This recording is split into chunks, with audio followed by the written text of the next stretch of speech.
Bien, por favor, para confirmar nomás si se me escucha bien y si me pueden escribir acá por el chat. Sí, bien. Perfecto.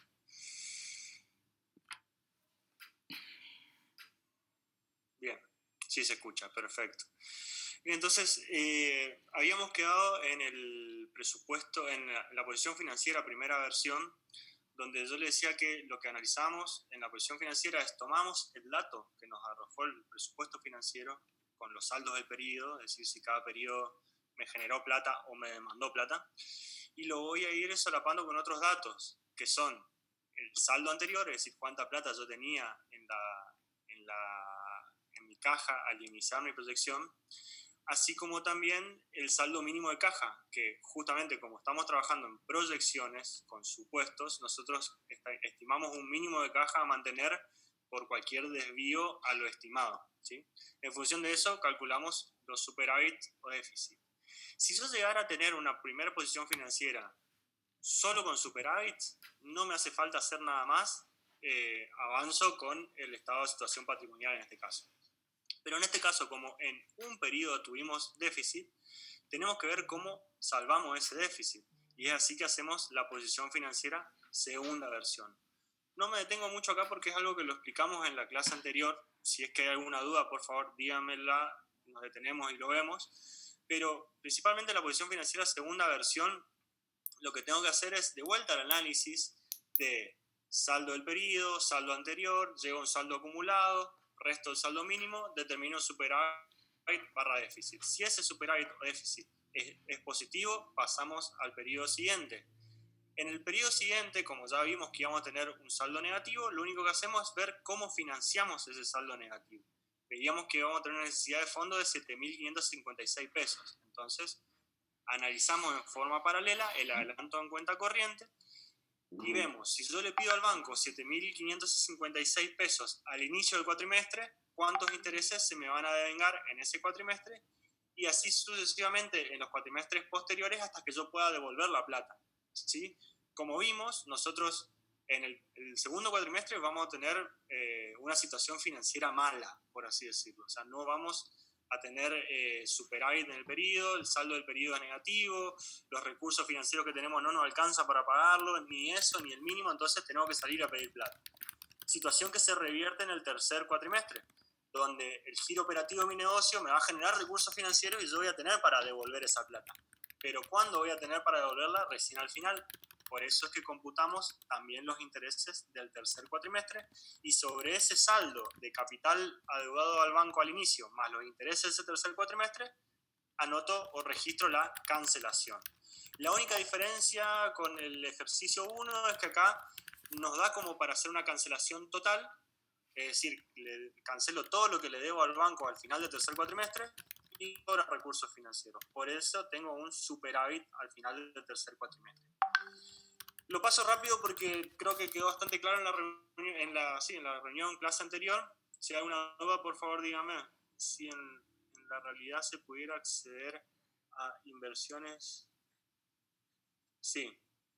Acá me preguntan si en la realidad se puede acceder a inversiones, podrían generar intereses los saldos positivos en la posición financiera. Totalmente. O sea, de hecho, en la práctica, lo que nosotros hacemos en la segunda financiera, en la posición financiera, la segunda versión es qué hacemos con los excedentes o los déficits. Si es déficit, como en este caso, es cómo lo cubro, y si es excedente, ¿y qué hago para no tener la plata parada? Si es que hago una inversión en plazo fijo, si es que hago una inversión en mercado bursátil, si puedo tener excedentes para financiar algún proyecto. Justamente acá esto se da para nosotros ver anticipadamente los saldos financieros que vamos a tener.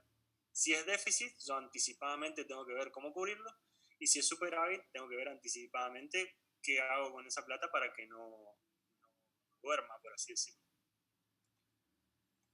¿Alguna otra duda con la posición financiera? ¿Quieren que la explique más en profundidad? Digo, la expliqué un poco apoyándome en lo que vimos la clase pasada.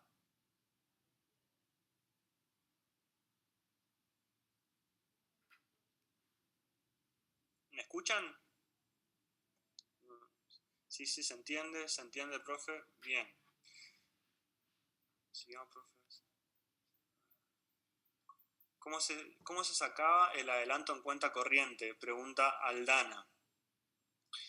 El adelanto en cuenta corriente lo que uno hace es simular cómo evolucionan mis saldos con el banco.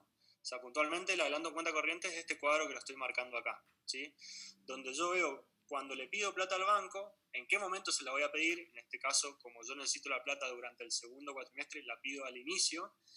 ¿Y qué pasa con ese saldo? Es decir, durante ese cuatrimestre se devengan intereses. Acá una particularidad es que el enunciado me da una tasa efectiva, creo que del 3% mensual, y como es efectiva, tengo que sacar la tasa equivalente, que se lo dejé en un comentario acá al costado. Así, ese 12,55% se saca haciendo la tasa equivalente al cuatrimestre de acuerdo a una tasa efectiva mensual del 3%. Un poco repasando matemática financiera, digamos.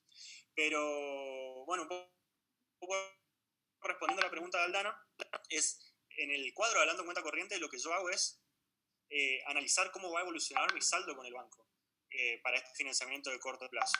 Yo acá veo que le voy a pedir 7.500 pesos, 7.556 pesos al principio del segundo cuatrimestre, que durante ese cuatrimestre se van a devengar 948 pesos de intereses, que yo recién voy a poder devolver al final del tercer cuatrimestre. Por ende, tengo que calcular los intereses que se van a devengar en ese tercer cuatrimestre y determinar el saldo total de deuda, es decir, cuánto yo le voy a deber al banco recién cuando tenga la plata para ir y cancelar. ¿Cuánto le voy a deber? El dinero que originalmente me prestó, más los intereses que se devengaron en ese periodo, que sería esto que estoy marcando acá. Me componen los 9.571 pesos que yo voy al final del tercer cuatrimestre y lo cancelo, digamos. No sé si respondo la pregunta, Aldana. Bien.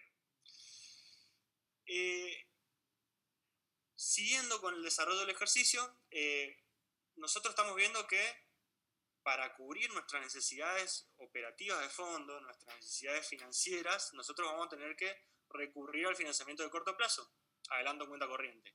Y por eso se nos van a devengar intereses. Y acá vuelvo a lo que hablábamos hoy. Si yo estoy proyectando que voy a tener que pagar más intereses de lo que pensaba pagar, tengo que redeterminar mi presupuesto económico. Por eso vamos al presupuesto económico reformulado. Partimos directamente del resultado operativo, de ese resultado operativo al cual teníamos que sumar el resultado de la venta del activo fijo, y en los intereses simplemente cargar estos nuevos intereses que determinamos. Le sumamos 948 al segundo cuatrimestre y le sumamos 1067 al tercer cuatrimestre, llegando así al resultado antes de impuestos y el resultado neto definitivo, por así decirlo. ¿Se entiende esto?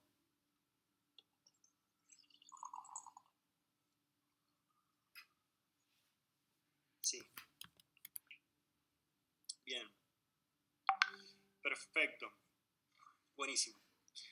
Entonces, como dijimos, ya terminamos todo el análisis económico y financiero de nuestro presupuesto. Proyectamos nuestro resultado, proyectamos nuestras situaciones financieras, nuestras necesidades de fondos, cómo cubrirlas y cómo hacer girar a nuestro negocio más allá de sus desajustes financieros proyectados. Una vez que tenemos esto, podemos avanzar con el estado de situación patrimonial proyectado. El estado de situación patrimonial no va a ser más que reflejar la evolución contable de nuestras cuentas, ¿sí? Para eso, nosotros partimos del estado de situación patrimonial dado por el ejercicio, que sería el del año 0. Van a ver acá en la columna B que tenemos transcripto los valores del estado de situación patrimonial que tenemos en el resultado. Y sobre eso lo que vamos a determinar es al final de cada cuatrimestre cuál va a ser el saldo de cada una de esas cuentas, puntualmente y empezando. Si yo digo caja y banco, año 0, lo saco del estado de situación patrimonial, 5.018, perfecto. Ahora, yo digo caja y banco al final del primer cuatrimestre. De toda la información que estuvimos determinando, ¿dónde yo saco el saldo de mi caja al final del primer cuatrimestre? De la posición financiera. Yo voy a la posición financiera, primera versión, voy al saldo acumulado y vemos que ahí voy a tener reflejados los efectivos saldos de dinero con los que cuento, ¿sí? Una cuestión importante acá es que se graben y entiendan bien que los saldos de caja los saco del saldo acumulado, no del superávit o déficit, porque recuerden que el superávit o déficit estaba neteado por el saldo mínimo de caja, que es un monto teórico, no me implica una salida de plata. Yo la plata que efectivamente tengo en mi caja lo veo en el saldo acumulado de la posición financiera. Entonces, como decía, sacamos los saldos de caja de los saldos acumulados de la posición financiera. Ahora cuando vean la solución también por las fórmulas lo van a poder ir viendo, ¿sí?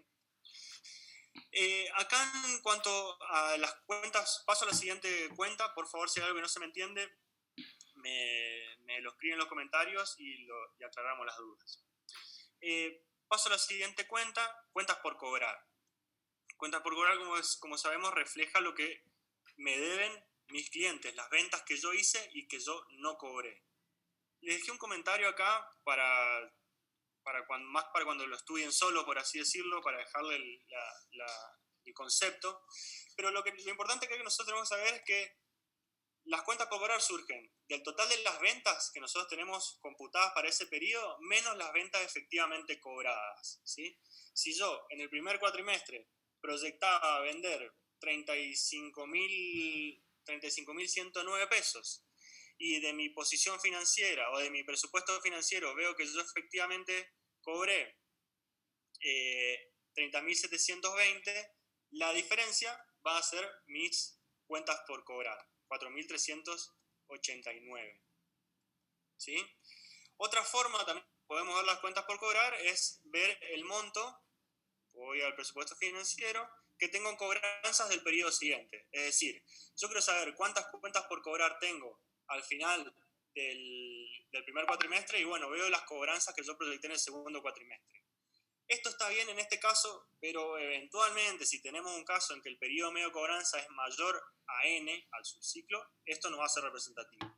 La forma que ustedes tienen que hacer para no errarle es hacer ventas menos cobranzas sobre esas ventas. Y recuerden cómo sacamos las cobranzas, haciendo ventas por n menos periodo medio de cobranza sobre n. De esa forma ustedes van a tener el saldo de cuentas por cobrar. ¿Se entendió esto? Sí, perfecto. Bien. Esa misma lógica la vamos a respetar en todos los cuatrimestres. Es decir, yo, así como calculé las cuentas por cobrar el primer cuatrimestre, las calculo en el segundo en función de las ventas del segundo cuatrimestre y las cobranzas sobre esas ventas, y lo mismo con el tercero. Pasamos a lo que es las cuentas de bienes de cambio. Principalmente tenemos materia prima, ¿sí? La materia prima, ¿de dónde va a surgir? Tenemos que ver dónde tenemos reflejada la existencia final de materia prima. En principio tenemos reflejada la existencia final de materia prima en la existencia final del programa de ventas. A ver,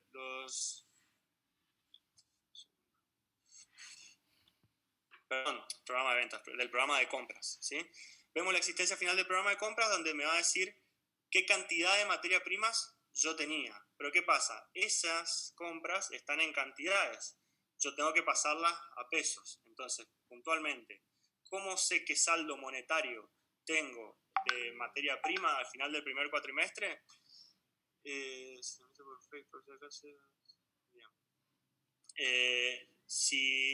Perdón que justo me distraje leyendo un comentario del grupo de WhatsApp. Bueno, entonces, para reflejar el stock que yo tengo de materia prima en términos monetarios, tengo que ver la existencia final que tengo del programa de compras, donde ahí voy a ver ese stock en cantidades, y multiplicarlo por el costo unitario, es decir, por 50 centavos. Puntualmente, si nosotros vamos a nuestro programa de compras, vamos a ver, si subo un poquito más, programa de compras. Vamos a ver que de existencia final al cabo del primer cuatrimestre tengo 8.284 unidades. Pero ¿qué pasa? Esas unidades están en cantidades. Yo tengo que expresarla en plata. Entonces la multiplico por el costo unitario de cada una de esas unidades. ¿Cuánto sale cada una de esas unidades? 50 centavos. Entonces hago eso, 8.284 por 0,5 para determinar mi stock de materia prima. Una cuestión a tener en cuenta para el segundo cuatrimestre es que el costo de la materia prima subió y ya no es más de 50 centavos, sino que es de 51 centavos, ¿sí? Por ende, tengo que evaluar mi existencia final, que lo tengo acá anotado, está en 5.023 pesos, sale del programa de compras, por 0,51 para llegar al saldo de materia prima en plata, en pesos. Concretamente, ¿de dónde saco este valor? De la existencia final del programa de compras por el costo unitario de la materia prima, ¿sí? Pasamos a lo que es producto terminado, donde acá ya tenemos en el presupuesto en el presupuesto de costo de ventas, tengo la existencia final del producto terminado ya evaluado en términos monetarios. O sea, puntualmente, si vamos al presupuesto de costo de ventas, vamos a ver que nosotros teníamos compras más existencia final menos existencia inicial, existencia inicial más costo de producción menos existencia final. Esa existencia final ya está evaluada en pesos y me remite a cuánta plata tengo en mi stock de producto terminado. Es decir, que solamente cargamos estos valores a nuestro estado de situación patrimonial proyectado, reflejando el saldo de la cuenta bienes de cambio o producto terminados. Con esto totalizamos el activo corriente. ¿Alguna duda? ¿Está claro esto? Bien, clarísimo, perfecto. Pasamos entonces, bien, muchas gracias realmente por las evoluciones, me sirven como para avanzar tranquilo, sabiendo que ustedes me van captando. Bueno, terminamos entonces el activo corriente, vamos a lo que es el activo no corriente, donde acá sí voy a utilizar los cuadros que más arriba les dije que todavía no era necesario utilizar. Voy a utilizar el cuadro de evolución de bienes de usos y el cuadro de evolución de amortizaciones acumuladas. Subo un poquito. El cuadro de evolución de bienes de uso lo voy a tener cuando calculamos las amortizaciones. Si recuerdan, nosotros calculamos las amortizaciones de acuerdo a nuestro saldo de bienes de uso. Yo tenía la evolución con el valor de origen más las compras menos las ventas y vemos que tengo primer cuatrimestre 150, segundo cuatrimestre 170, tercer cuatrimestre 170. Si ven en el estado de situación patrimonial proyectado, van a ver que son exactamente los saldos cargados, 150, 170 y 170.000. Vamos a las amortizaciones acumuladas, donde ahí sí vamos a utilizar el cuadro que está un poquito más abajo. Evolución de amortizaciones acumuladas. ¿Qué voy a hacer en este cuadro? Simplemente partir del saldo inicial de amortizaciones e ir anexándole las amortizaciones que fui computando en cada uno de los periodos. Pero teniendo especial atención a si yo llego a tener una venta de bien de uso, como en este caso en el segundo cuatrimestre. Si yo tengo una venta del bien de uso, tal como lo vemos acá, yo tengo que dar de baja las amortizaciones que tenía acumuladas sobre ese saldo, ¿sí? Concretamente, para llevarlo a los términos matemáticos, digamos. Yo empecé mi año con 50.000 pesos de amortizaciones acumuladas. Durante el primer cuatrimestre sumé 7.500 pesos de amortizaciones, tal como está en el presupuesto económico. Es decir, cierro ese cuatrimestre con amortizaciones acumuladas por 57.500 pesos. Pasando al segundo cuatrimestre, donde mi saldo inicial es 57.500 pesos, anexo las amortizaciones que computé durante ese cuatrimestre. Le sumo 8.500 pesos más. Pero a su vez yo sé que durante ese cuatrimestre vendí un bien de uso del cual ya me había tomado amortizaciones por 30.000 pesos. Yo tengo que dar de baja esas amortizaciones que ya me vengo tomando en mis amortizaciones acumuladas. Por eso la resto, ¿sí? Sumo los incrementos de amortizaciones y disminuyo y resto las disminuciones. ¿Qué serían las disminuciones? Las amortizaciones acumuladas de los bienes de uso que estoy vendiendo. Es así que haciendo saldo al inicio más el aumento más la disminución, llego al saldo al cierre del segundo cuatrimestre de las amortizaciones acumuladas, que va a ser el saldo al inicio de mi tercer cuatrimestre, al cual le voy a sumar las amortizaciones que computamos para el tercer cuatrimestre de 8.500 pesos, y llego a un saldo de amortizaciones acumuladas del tercer cuatrimestre de 44.500 pesos. Estos tres valores que tomamos, los 57.500 pesos del primer cuatrimestre, más los 36.000 pesos del segundo cuatrimestre y los 44.500 pesos del tercer cuatrimestre, son los valores que voy a reflejar en mi estado de situación patrimonial proyectado en el saldo de la cuenta amortizaciones acumuladas. Que si recuerdan, creo que era una regularizadora de activo que justamente regularizaba el saldo de la cuenta bienes de uso. Pregunta, dice Mariano Rey, profe, ¿de dónde sale el saldo al inicio del primer cuatrimestre? Del estado, del enunciado, del estado de situación patrimonial proyectado que está en el enunciado al inicio. Amortizaciones acumuladas, 50.000 pesos. Está ahí, gracias, perfecto. Bien. ¿Está claro esto de las amortizaciones? ¿Alguna duda con respecto a esto? Tanto bienes de uso como las amortizaciones acumuladas.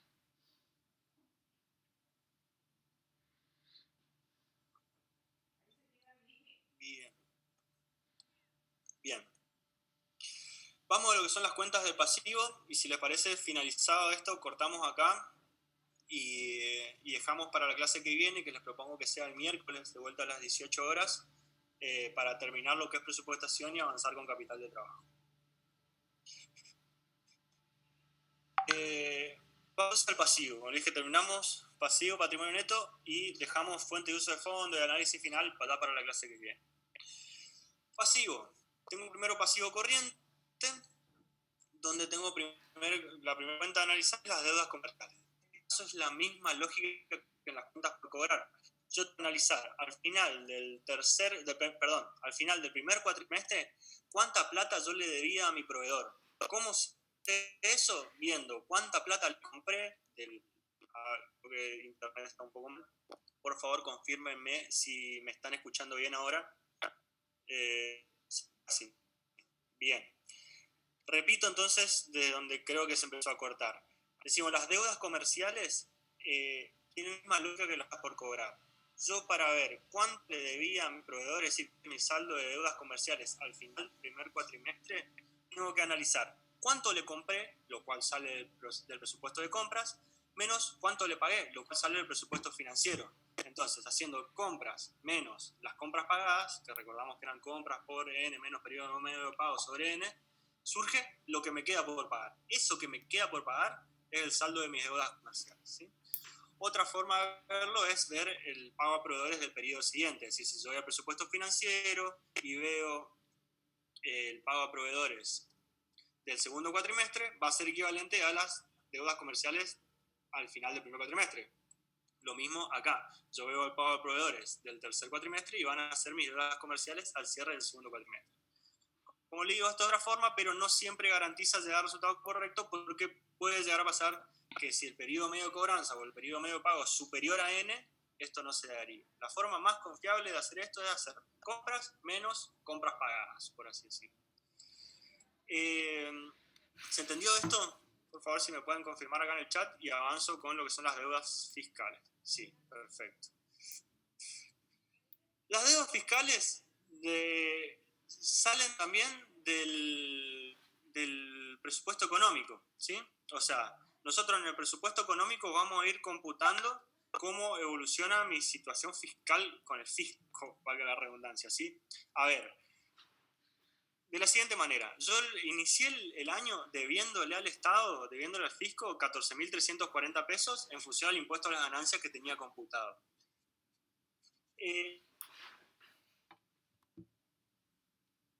Después, yo durante el primer cuatrimestre voy a tener actividad que me va a generar ganancia, y por ende también me va a generar un eventual resultado, un eventual impuesto a las ganancias, que tengo que sumar a mi deuda con el fisco. Por más que, a ver, en las cuestiones legales e impositivas no sea exigible,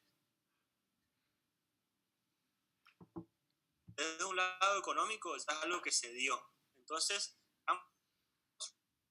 el monto que tenía ganancia en el primer cuatrimestre a lo que son las deudas con el fisco. Puntualmente, de los 14.340 pesos que empecé debiendo al fisco, le tengo que sumar los 614 pesos de resultado de impuesto a las ganancias que tengo por se corta el audio, se corta, profe. A ver, ¿ahí me escuchan un poco mejor?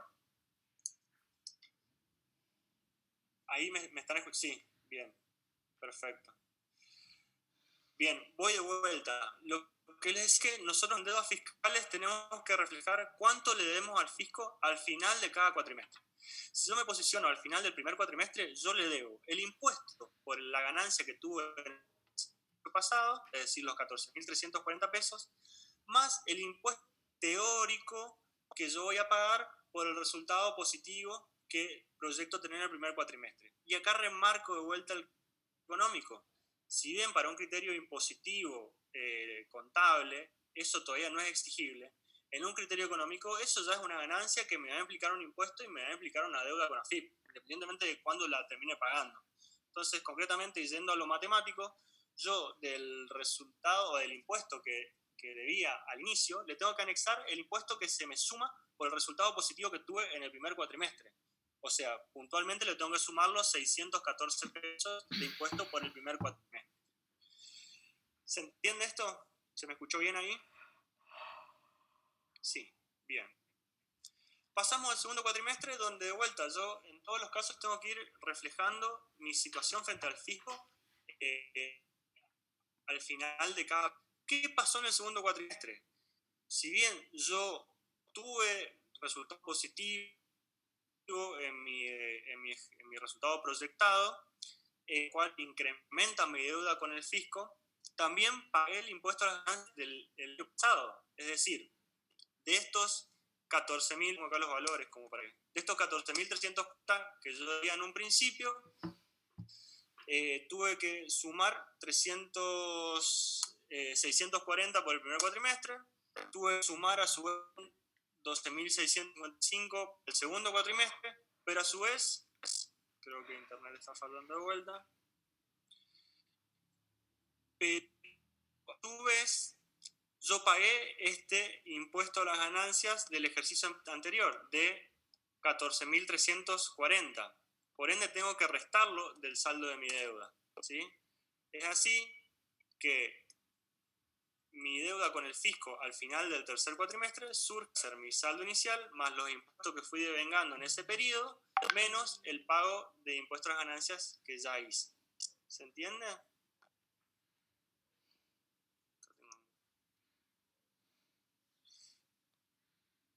Hola, ¿me escuchan?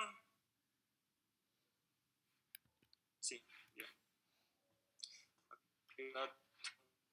Esta vez. Bien.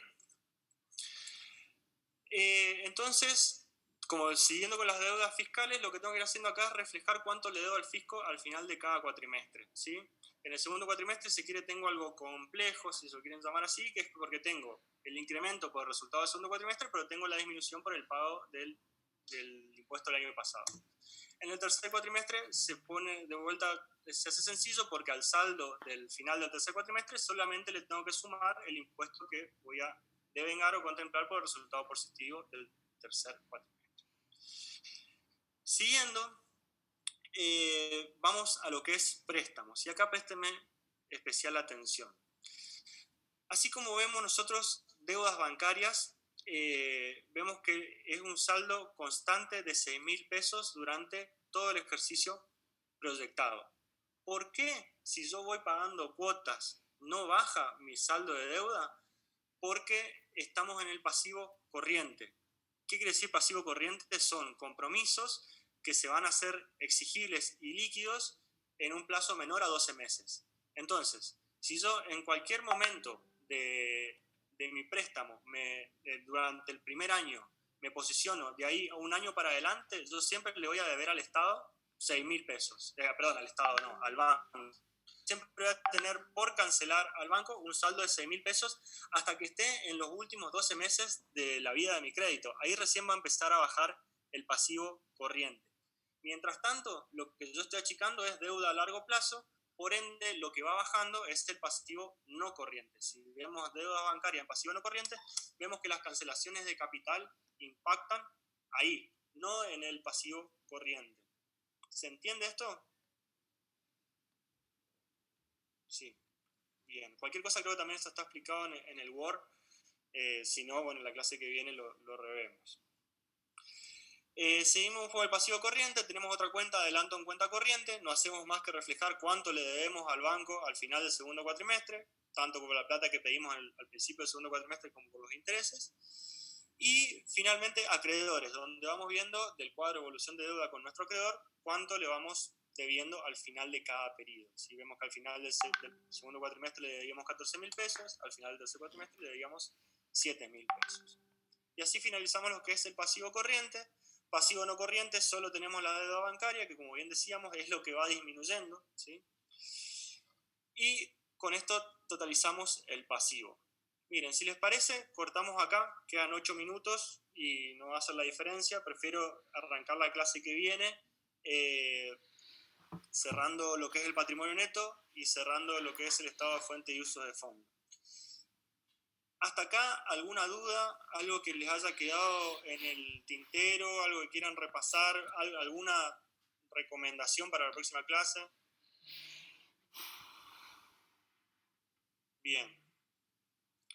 Por favor, si yo no entendí lo del préstamo y deudas bancarias para la próxima clase. Bien, para la próxima clase empezamos explicando eso. Lo del préstamo, por favor. Bien. Voy a intentar armar un cuadrito, algún gráfico para que se entienda mejor eso. Sí, impuestos a las ganancias. Sí, impuestos a las ganancias, segundo cuatrimestre. A ver, un segundo, Cintia dice, impuestos a las ganancias, segundo cuatrimestre, es... Bien. Sí, voy respondiendo de a poco. El Excel, si quieres, se los paso yo ahora y ténganlo para la próxima clase. Igual que los audios también, mañana a la mañana le va a pasar todo. Con relación a la pregunta que hacía del impuesto a las ganancias del segundo cuatrimestre, ¿cómo se determina?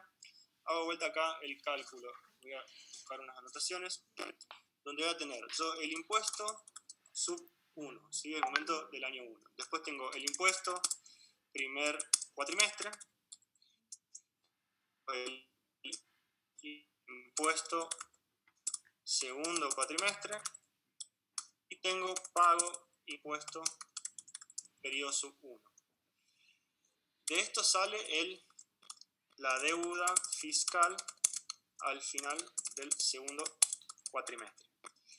A ver, yendo concretamente a los valores, estoy buscamos el impuesto del año sub 1, que como dijimos, nosotros empezamos debiéndole al fisco 14.340 pesos.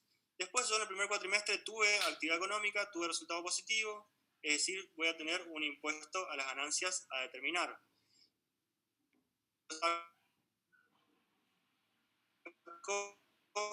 De mi presupuesto económico reformulado, ¿sí? Ese impuesto a las ganancias a pagar es de 614 pesos, si la fórmula de Braga me permite. 614 pesos, incrementa mi deuda con el fisco. Después también voy a tener, seguido de eso, avanzo lo que es el segundo cuatrimestre, donde también tuve resultado positivo y por ende también voy a tener un impuesto teórico que va a incrementar mi deuda con el fisco. Ese impuesto es de 12.665 pesos, ¿sí? Y a su vez, durante ese segundo cuatrimestre también pagué mi deuda por el impuesto del año pasado, ¿sí? De la suma de estos valores, es decir, los 14.340 que debía, los 14.340 que pagué, más los 614 pesos del impuesto a las ganancias del primer cuatrimestre, más los 12.665 del impuesto a las ganancias del segundo cuatrimestre, llego a mi deuda con el fisco al final del segundo cuatrimestre, 13.227. No sé si... pero... ¿quién es el que me ha hecho la pregunta? Cintia.